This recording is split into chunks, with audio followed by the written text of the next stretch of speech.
P T I फिर सड़कों पर निकलने को तैयार। सियासी रहनुमाओं का शदीद गम और गुस्से का इजहार। कराची में हमला और पी टी आई के एहतजाजी कॉल में मुमासलत है।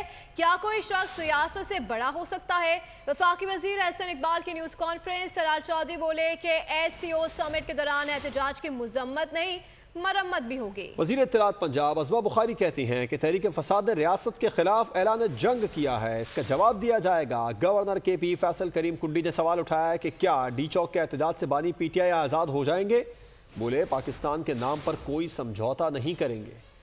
कि इंसाफ या जिसे मैं तहरीक इंतशार कहूँगा, उसने 15 अक्टूबर को जिस मुजाहरों की कॉल दी है, अब कोई शुबा नहीं रह गया कि कराची में होने वाली दहशतगर्दी और तहरीक इंसाफ की इन सियासत दहशतगर्दी की कॉल्स में मुमासलत है। ये कौन सा एहतजाज है जो पाकिस्तान के खिलाफ है?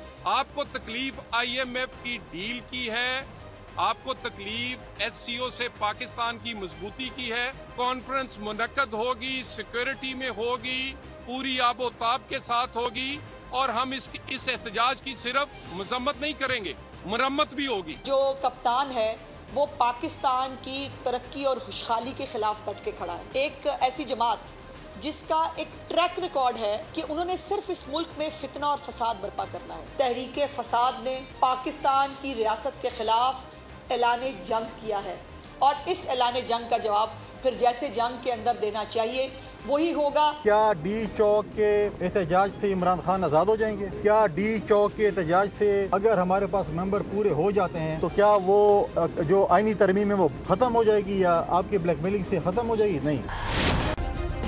सब्सक्राइब करें और बेल दबाएं ताकि कोई खबर रह न जाए।